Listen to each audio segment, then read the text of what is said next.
परशुराम जी जो थे वो जो शिक्षा देते थे वो हमेशा ब्राह्मणों को शिक्षा देते थे, उन्होंने वे क्षत्रियों को शिक्षा नहीं देते थे। तो जो कर्ण था वैसे तो कुंती के पुत्र थे, लेकिन उन्हें खुद भी नहीं पता था, वो लास्ट में पता चला उन्हें महाभारत के लास्ट में कि वे कुंती के पुत्र हैं। लेकिन जब वो वैसे तो सूत पुत्री कहलाए हो, तो जब वे शिक्षा लेने के लिए मतलब द्रोणाचार्य के इनके पास गए तब उन्हें मना कर दिया कि वो सिर्फ राजकुमारों को शिक्षा देते हैं। तब जो कर्ण थे वो परशुराम के पास गए, उन्होंने परशुराम जी से कहा कि मैं तो ब्राह्मण हूँ, आप मुझे शिक्षा दो। तब परशुराम जी ने उन्हें ब्राह्मण समझ गए, संपूर्ण शिक्षा दी, उन्हें ब्रह्मास्त्र का ज्ञान दिया,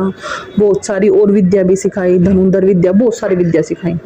तो एक बार जो परशुराम जी थे वो सो रहे थे जो कर्ण की गोद में सर रख के, तो अब गुरुजी गहरी नींद में थे, तो एक जो बिच्छू वो आया और वो कर्ण के पैर पर चढ़ गया, घुटने के पास जाकर उसने उससे काट लिया कर्ण को, उससे खून निकला उसके पैर से और बहुत पीड़ा हो रही थी उसे, लेकिन वो हिला नहीं बिल्कुल भी कि अगर मैं हिला तो मेरे गुरुजी की नींद टूट जाएगी। तो जैसे ही परशुराम जी उठे अपनी नींद पूरी करने के बाद उन्होंने देखा कि कर्ण के पैर में से तो बहुत खून बह रहा, तो उन्हें गुस्सा हो गया बहुत ज्यादा। उन्होंने कहा कि तुमने मुझसे झूठ बोला, तुमने छल से कैसे कहा कि भाई मैं ब्राह्मण हूँ, क्योंकि कोई ब्राह्मण इतना दर्द सहन नहीं कर सकता, और तुमने केकड़े का इसका बिच्छू का दर्द सहन कर लिया, इसका मतलब तुम ब्राह्मण नहीं हो, तुमने मुझे इससे छल किया। वो कर्ण बहुत माफी मांगता है परशुराम जी से, पर परशुराम जी बहुत ज्यादा गुस्से में थे, वो बहुत गुस्से वाले ऋषि मुनि थे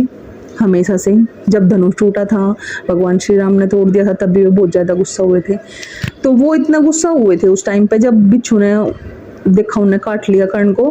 कि वो कर्ण ने झूठ बोला, छल से मेरे से विद्या प्राप्त की, तो उन्होंने श्राप दिया था कर्ण को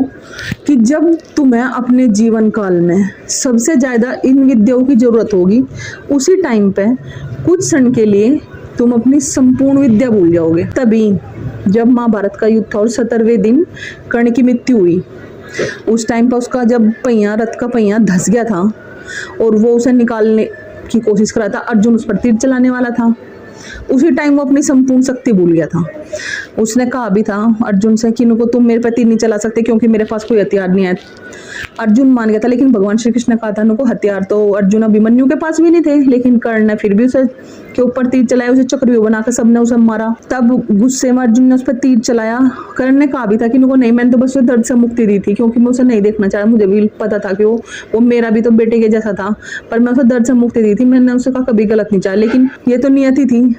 तब जब अर्जुन ने कर्ण पे बाण चलाया तब कर्ण ने भी इनको पहिया निकालना छोड़ दिया उसी टाइम पर। उसने कहा कि इनको चलो ठीक है, मैं भी अब अपना ब्रह्मास्त्र चलाऊंगा। तो उसने अपना ब्रह्मास्त्र चढ़ाया, लेकिन जैसे उसने ब्रह्मास्त्र का आह्वान करना चाहा वो अपनी संपूर्ण विद्या भूल गया था। वो श्राप था परशुराम जी का जो उस